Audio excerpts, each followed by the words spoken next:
एक सपना है मेरा। ट्रैकिंग मूवीज में देखने में जितना फैसिनेटिंग लगता है, जब एक्चुअल में करने चलो उतनी ही मौत आती है।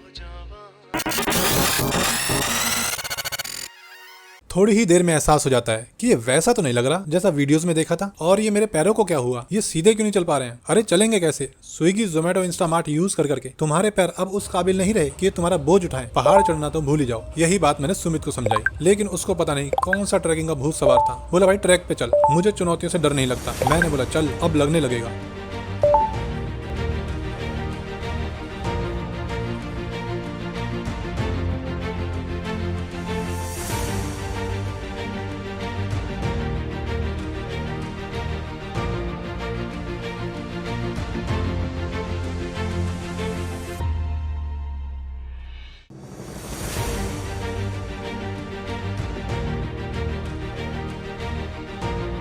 देखो लड़के कितना सिंपल होते हैं। ये मेरे बचपन का दोस्त है, लेकिन 10-12 साल से हमारी कोई बात नहीं हुई, फिर भी हम सीधा ट्रिप पे जा रहे हैं। 10 साल बाद। यहीं अगर लड़कियां होती और उनकी आपस में 10 दिन बात न हुई होती तो ट्रिप छोड़ो, मजा आ ले एक दूसरे के साथ गोलगप्पे खाने चली जाए। इसलिए ऐसी ट्रिप अक्सर लड़कों की ही होती है। पहला टोल पार करते ही हमारी ट्रिप ऑफिशियली स्टार्ट हो चुकी थी। मैं इसका सेटअप देख के काफी इंप्रेस्ड। मैंने बोला वाह, sports bike, top box, riding gears, तू तो प्रोफेशनल राइडर हो रखा है। कहाँ गया राइड पे? बोला भाई एक बार बस ऋषिकेश गया था। मैंने बोला क्या? चेहरे पे पिंपल जितनी पहाड़ियां नहीं वहाँ, तू बस ऋषिकेश? पहले तो अपने नाम के आगे से ये राइडर शब्द हटा, और यहाँ से आगे हम तभी जाएंगे। पहले अपने घर में मैसेज डाल कि तुझे कुछ हुआ, उसका जिम्मेदार मैं तो कतई नहीं होऊंगा। अब मुझे हो गई थी टेंशन। अब मेरी नजर रोड से ज्यादा शर्मा खानदान के इस इकलौते चिराग पे थी।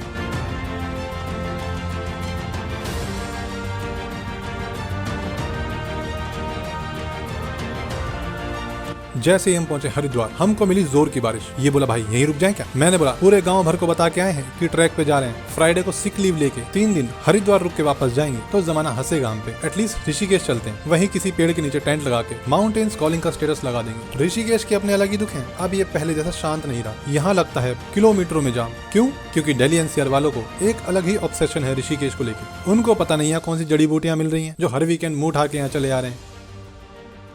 ऋषिकेश में जाम से बचने के लिए एक बाईपास रोड है, इन लोगों ने वहाँ भी जाम लगा रखा है। मैंने बोला इनको केजरीवाल पेट्रोल भी फ्री दे रहा है क्या, जो फूकने यहाँ चले आ रहे हैं? मैंने सुमित को बोला बस अब बहुत हुआ, अब जहाँ जाम मिले बाइक नदी में कुदा दियो, अब हम पानी के रास्ते जाएंगे। भाई उसने कुदा दी। मैंने बोला एक तो आजकल के लड़के मजाक भी नहीं समझते। 2 लोगों को बुला के उसको पानी से निकलवाया। वो बोले भैया आप वीडियो बना रहे हो, हमको भी वीडियो में ले लो। हमने कभी खुद को टीवी में नहीं देखा। मैंने बोला ले लूंगा, पहले छिचोरी हरकतें बंद करो, मेहनत से आगे बढ़ो। ये क्या शॉर्टकट अपना रहे हो? हाँ ले लिया। गति आएगा, बिल्कुल आएगा। सुमित बोला सुबह से निकले ऋषिकेश क्यों नहीं आ रहा? हम जैसे तैसे पहुंचे ऋषिकेश के जाम से आगे। फिर हमने ब्रेकफास्ट किया, थोड़ा रेस्ट किया और खुद को थोड़ा सुखाया। फिर जब बारिश रुकी तो हम आगे बढ़े। हमारा टारगेट था आज रुद्रप्रयाग पहुंचना। वहां से चौपटा 60 किलोमीटर रह जाता है, जो हम नेक्स्ट डे जाने वाले थे। फिर हम पहुंचे देवप्रयाग। ये प्लेस मुझे रुकने पे मजबूर कर देती है। यहाँ अलकनंदा और भागीरथी नदी का संगम होके गंगा नदी बनती है। सुमित बोला ये अलकनंदा नदी के पानी में इतनी मिट्टी क्यों है? मैंने बोला इसलिए उस रूट पे लैंडस्लाइड्स हो रही हैं। बोला ओह उस तरफ तो काफी खतरा है, हमको किस साइड जाना है? मैंने बोला उसी साइड। बोला ये मेरी फर्स्ट एंड लास्ट राइड तो नहीं है? मैंने बोला वही देखने जा रहे हैं। हमने क्रॉस किया धारी देवी मंदिर। ये मंदिर उत्तराखंड के सबसे इंपॉर्टेंट मंदिरों में से एक है। इस मंदिर को हम वापसी में विजिट करने वाले थे।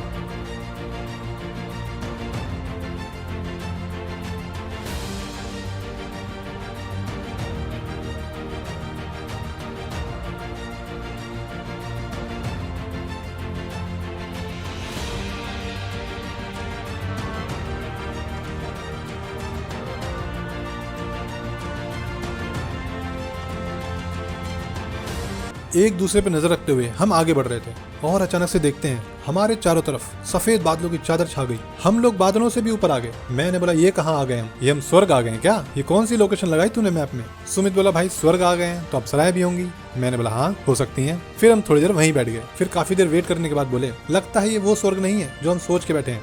तो फिर हम आगे बढ़े और हम फाइनली पहुंच गए रुद्रप्रयाग। हमने जिस होटल में स्टे लिया उसका नाम था बटालियन 10। मैंने बोला ये क्या नाम है? यहाँ हाय हेलो की जगह जय हिंद बोलना पड़ेगा क्या?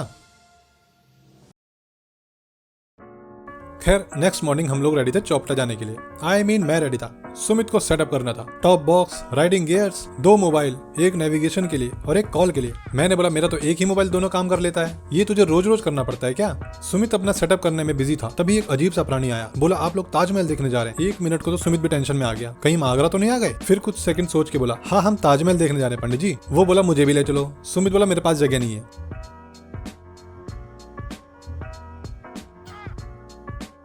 फिर उसकी नजर पड़ी मुझ पे। बोला आपका सामान कहाँ है? इस छोटे से बैग में दुआएं भर के लाए हो क्या? मैंने बोला तू कौन है बे?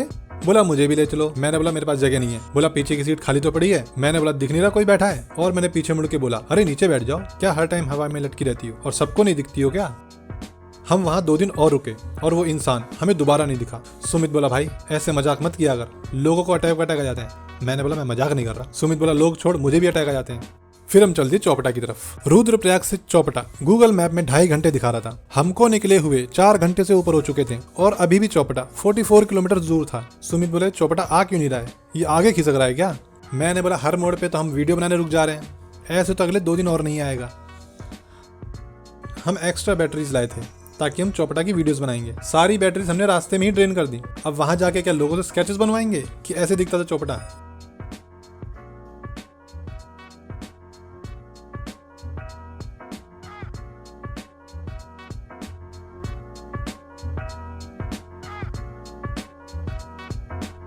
फिर हम फाइनली पहुंचे चौपटा वैली। इस देश की पॉपुलेशन इतनी ज्यादा है, यह आपको तब एहसास होगा जब 3300 मीटर की हाइट में भी आपको जाम मिलेगा। हमको बाइक पार्क करने के लिए भी 1 किलोमीटर आगे जाना पड़ा। सुमित ने सिक्योरिटी गार्ड से पूछा ये 4 किलोमीटर का ट्रैक है, हम 1 किलोमीटर ऑलरेडी चल चुके हैं, अब तो हमको 3 किलोमीटर चलना पड़ेगा। उसने पहले बोला नहीं सर 4 किलोमीटर का ट्रैक यहाँ से स्टार्ट होगा। फिर सुमित बोला अच्छा हम 2 लोग हैं, 2 किलोमीटर ये चले 2 किलोमीटर में 4 किलोमीटर हो जाएंगे ना। गार्ड बोला ट्रैक छोड़ो, ये बताओ माल कहाँ से फूका है, बहुत सही लग रहा है। देखो सुमित की टेंशन जायज थी, ये कोई आम ट्रैक नहीं है। कम ऑक्सीजन लेवल, काफी स्लैंट हाइट आपकी मुश्किलें बढ़ा देता है। ट्रैक के स्टार्ट होते ही 10 मिनट में लोगों की चालें बदल जाती हैं, सांसें फूलने लगती हैं और जुबान चली जाती है, कुछ बोल नहीं पाते। अजीब सा चिड़चिड़ापन आता है लोगों में, कुछ पूछो तो मारने को दौड़ते हैं। यकीन नहीं है तो ये देखो हरियाणा के नौजवान लौंडे ट्रैक स्टार्ट होने से पहले कितना चहक रहे हैं। और सिर्फ 10 मिनट बाद इनका एक ही सवाल था, भैया कितने किलोमीटर आ गए हम? मैंने बोला अरे ताई यारों वो रहा स्टार्टिंग गेट, अभी मीटर्स भी नहीं आए, तुम किलोमीटर पूछ रहे हो। ये सुन के इनके एक साथी की चाल टेढ़ी मेढ़ी हो गई। मैंने बोला अरे सीधा चल इंसानों की तरह, ये क्या सांप की तरह चल रहा है? बोला चले जा डस लूंगा। मैंने बोला ठीक है नागराज जैसे मर्जी चलो, मुझे क्या। सुमित 1 मिनट चल रहा था और 5 मिनट का ब्रेक ले रहा था। मैंने बोला चल ले भाई, महीने भर की छुट्टी नहीं है मेरे पास। इतने में ऊपर से आ रहे 2 लड़कों ने इसको विक्ट्री साइन दिखाया। सुमित बोला विक्ट्री तो ऐसे दिखा रहे हो जैसे जंग जीत के आए हो। वो बोले ऊपर जाओ खुद पता लग जाएगा। हम 4 लोग गए थे, 2 ही वापस आए। ये सुन के सुमित के पैर कांप गए। बोला भाई मुझे पद्दी ले ले। मैंने बोला अबे चल, कहता तो तू जा अकेला, मैं नहीं जा रहा इस मौत के सफर में। जब तू अगले साल वापस आएगा तो मैं तुझे यहीं मिलूंगा। मैंने बोला 4 घंटे का ट्रैक है, 3 घंटे में करके आ रहा हूँ। बोला हाँ मेरे चीते जल्दी जा। 12 बजे के आसपास मैंने ट्रैक स्टार्ट किया, अब आया हूँ ट्रैक तो करके जाऊंगा। देखा तो लोग शॉर्टकट के नाम पे सीधा पहाड़ चढ़ रहे थे। मैंने बोला जरा सा पैर फिसला और इनको सीधे बाबा के साक्षात दर्शन होंगे, इतना भी शॉर्टकट नहीं लेना, हम रास्ते से ही ट्रैक करेंगे। मैं दिल्ली एनसीआर से इतना दूर इसलिए आया था ताकि पोल्यूशन फ्री जगह में थोड़ी खुल के सांस ले पाऊँ, अपने फेफड़ों को फ्रेश ऑक्सीजन दे पाऊँ। लेकिन पोल्यूशन मेरा यहाँ भी पीछे नहीं छोड़ रहा, जहाँ जा रहा हूँ वहीं लोग आके खांस रहे हैं और बीड़ी पी रहे हैं। मैंने बोला बस कर भाई, टीबी करवा के मानेगा क्या? और फिर बोलते हैं इंडिया के युवा का दिल कमजोर है। अरे वो तो होगा ही, देश का युवा खांस खांस के मर जाएगा। ये इतना ऊपर आके ओजोन लेयर में बैठ के उसमें छेद करने की कोशिश कर रहा है। इस युवा को देखो, ये रेस्ट करने के लिए नीचे उतरा, फिर ऊपर ही नहीं चढ़ पा रहा है। बोला 20 मिनट से वेट कर रहा था, कोई हाथ नहीं दे रहा। मैंने बोला और पीले गोल्ड फ्लैग। बोला डंडा देख रहा है? मैंने बोला धक्का दे दूंगा, अभी 20 मिनट फिर और वेट करता रहेगा। बोला नहीं भाई सॉरी। मैं ट्रिप पे सुमित के साथ इसलिए आया था ताकि मुझे अकेले रिकॉर्डिंग ना करनी पड़े, लेकिन एंड मोमेंट पे उसने धोखा दे दिया और ये 4 किलोमीटर का ट्रैक मुझे 4.5 किलोमीटर का पड़ा। ऊपर से मेरा नया ट्राइपॉड ही घुमा दिया। अच्छा हुआ साले से 10 साल बात नहीं की, अगले 10 साल और नहीं करूंगा।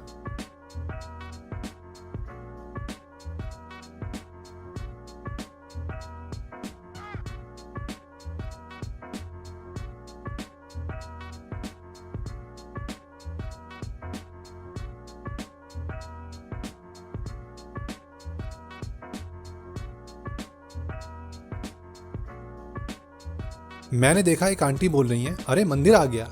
मैंने बोला नहीं नहीं, मंदिर अभी काफ़ी आगे है। बोली नहीं भैया अब हमसे और नहीं चला जाएगा, हमारे लिए तो यही मंदिर है और ये बैठे बाबा। मैंने बोला वो सब तो ठीक है, लेकिन बाकी लोगों को ये मत बताओ, आधे लोग इनके पैर छू के वापस चले गए हैं, जब उनको पता लगेगा तो ढूंढेंगे तुमको।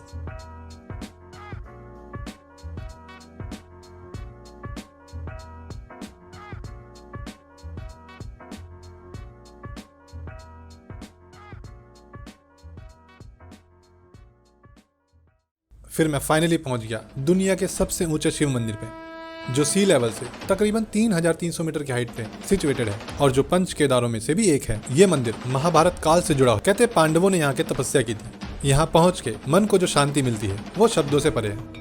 मैं दूसरी बार इस मंदिर में आया था और आज भी मेन मंदिर के अंदर नहीं जा पाया क्योंकि लाइन काफी लंबी थी और मुझे शाम होने से पहले नीचे उतरना था क्योंकि मैं रेनकोट वगैरह कुछ नहीं लाया था और मौसम को देखते हुए बारिश कभी भी हो सकती थी।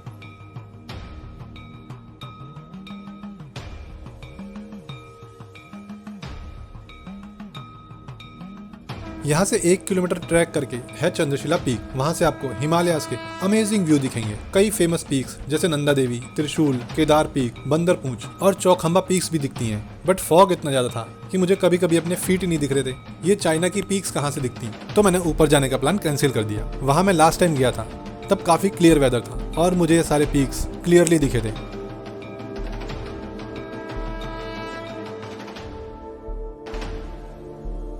अब टाइम था नीचे उतरने का। पहले ही बता दूं, ऊपर चढ़ने से ज्यादा टफ होता है नीचे उतरना। घुटने ऑलरेडी जाम हो चुके होते हैं, पैर कांप रहे होते हैं। अचानक से आपको लगता है आपका 80 किलो का वजन 180 हो गया। ऐसे में जरा सा पैर मुड़ा और आप सीधा नीचे।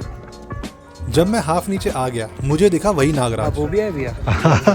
अरे नागराज, तुम मेरी आंखों में आंखें डाल के बोलो क्या बोल रहे हो। बोला लग रहा है गलत वीडियो देख ली थी ट्रैक करने की। मैंने बोला नहीं, जिस हिसाब से चल रहे थे काफी ऊपर आ गए हो, इतनी उम्मीद नहीं थी मुझे। बोला भैया मार्गदर्शन कर दो। मैंने बोला सीधे चल इंसानों की तरह, जल्दी पहुंच जाएगा। बोला ओके।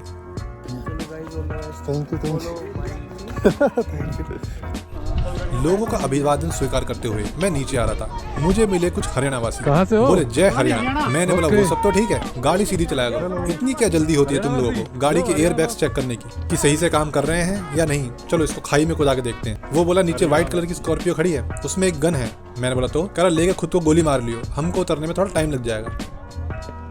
एक अंकल बेच रहे थे ब्रांस का जूस। मैंने बोला ये क्या है? बोले एनर्जी ड्रिंक। मैंने बोला कितनी एनर्जी? बोले जब तुम चढ़ रहे थे एक लड़का ब्लैक टी शर्ट में भागता हुआ नीचे जा रहा था। मैंने बोला हाँ। बोले भाई यही जूस पी के गया था, पीना है? मैंने बोला नहीं मुझे नहीं करवाने अपने ब्रेक फेल। सुमित नीचे वेट कर रहा है, पता चला भागता हुआ घर ही पहुंच जाऊं।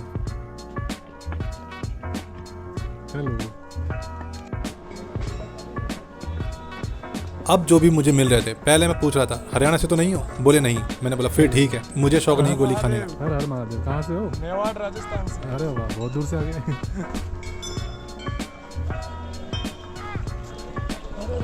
हर महादेव। मैंने इस ट्रैक को रिकॉर्ड टाइम में पूरा किया। लास्ट टाइम मुझे लगे थे 6 घंटे, उसमें चंद्रशिला पीक इंक्लूड थी। लगभग 3-3.5 घंटे में मैंने इस ट्रैक को पूरा किया और नीचे आ गया।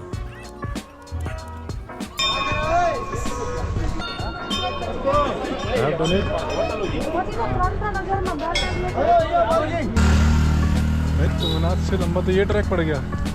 बाइक कहाँ खड़ी करी है? ओह, कब से चल रहा हूँ, बाइक ही नहीं पता कहाँ खड़ी है। 2 किलोमीटर, 1-2 किलोमीटर और चल के बाइक के पास गया जहाँ सुमित भी था। मैंने बोला कमीने लेने नहीं आ सकता था? बोला तू जिंदा है? मैं यही सोच रहा था अकेले 2 बाइक्स कैसे लेके जाऊंगा। फिर हम वापस पहुंचे रुद्रप्रयाग और हमने लंच किया। देखो उत्तराखंड के फूड का मैं बहुत बड़ा फैन हूँ। मुझे यहाँ का खाना बहुत पसंद है। मैं सिर्फ खाना खाने यहाँ आ सकता हूँ।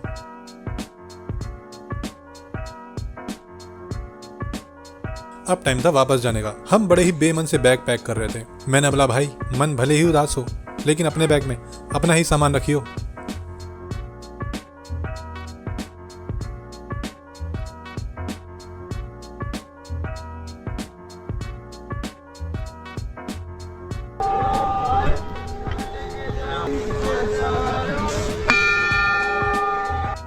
फिर हम पहुंचे धारी देवी मंदिर। सुमित बोला भाई ये कितनी नीचे है, मैं उतर तो जाऊंगा लेकिन चढ़ नहीं पाऊंगा, तू अकेला जा। मैं नहीं जा रहा। मैंने बोला अरे तू जहाँ इंक्लाइन डिक्लाइन देखता है वहाँ सरेंडर क्यों कर देता है? अब पहाड़ों में चपटी रोड कहाँ से लाऊं तेरे लिए? बोला भाई मैं राइडर हूँ, जहाँ तक बाइक जा सकती है मैं बस वहीं तक जा सकता हूँ। मैंने बोला ठीक है राइडर साहब, आप यहीं बैठो बाइक के साथ, मैं दर्शन करके आया।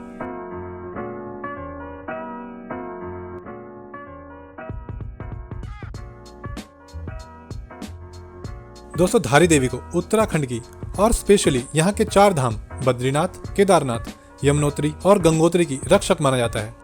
2013 में किसी डेवलपमेंट प्रोग्राम के अंडर इनको अपने स्थान से हटाया गया था और कहते हैं उसी के बाद वो केदारनाथ में आपदा आई थी और जिसके बाद इनको अपने उसी स्थान पे वापस स्थापित कर दिया गया।